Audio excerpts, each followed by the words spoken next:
Bruxelles, toujours, quelques jours plus tard. Les huissiers ont rangé leurs uniformes. Les limousines sont au garage. Les chefs d'État sont partis. Les journalistes aussi. La capitale de l'Europe reprend sa routine. Voilà. Allez. Moi, Lucien, toujours là. Bonjour. Ça va bien? C'est l'heure des nouveaux maîtres de Bruxelles.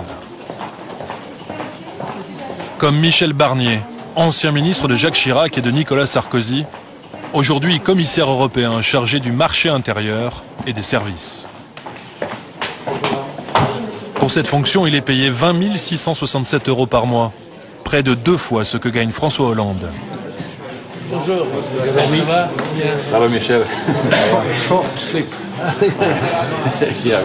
Ce matin, Michel Barnier retrouve les autres commissaires européens pour la réunion du collège, l'équivalent du Conseil des ministres en France. À ses côtés, les autres commissaires, de parfaits anonymes, pour la grande majorité des citoyens français.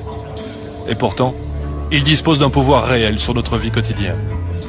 Voici le Belge Karel de Gucht, commissaire au commerce. De la voiture Peugeot à la vaisselle en céramique, en passant par les briquets, il a le pouvoir de protéger ou non les produits made in France, en taxant ou pas la concurrence internationale.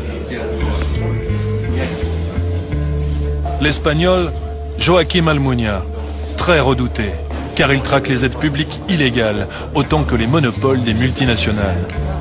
À son palmarès, des millions d'euros d'amende infligées à la France, mais aussi à de grandes entreprises comme Microsoft. La luxembourgeoise Viviane Reding, commissaire à la justice, vice-présidente de la commission. Elle est à l'origine, entre autres, d'un projet de réforme de la garde à vue en France.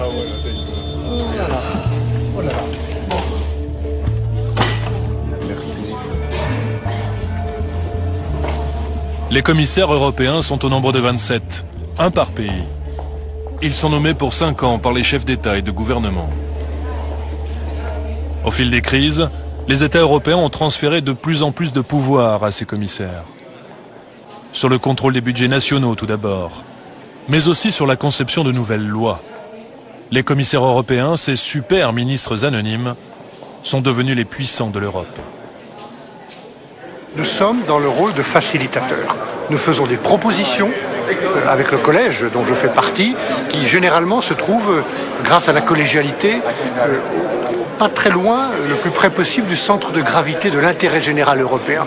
Clairement, quand vous êtes commissaire européen, dans le rôle d'un ministre européen, entre guillemets, vous êtes au milieu du jeu européen. Vous n'êtes pas seulement du côté d'un pays, avec ses idées, ses propositions.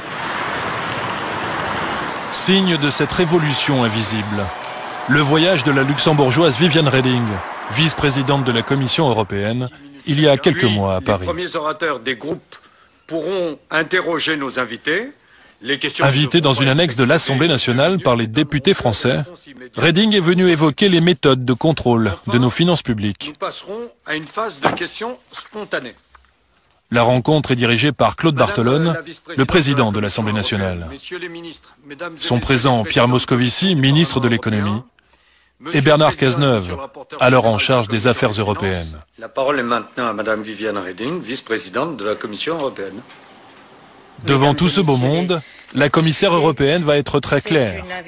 Selon elle, si l'Europe veut exister et sortir de la crise, les nations doivent obéir à Bruxelles. On a perdu beaucoup de temps. On a perdu 10 ans pendant lesquels on n'agissait pas parce qu'on ne voyait pas la nécessité d'agir en commun. Et il est grand temps de refaire ce temps perdu parce qu'on a vu ce que ça nous coûtait de ne pas avoir mis en place les instruments nécessaires à pouvoir intervenir. Il faut lentement mais sûrement comprendre qu'il n'y a plus de politique intérieure nationale. Il n'y a plus que des politiques européennes qui sont partagées dans une souveraineté commune.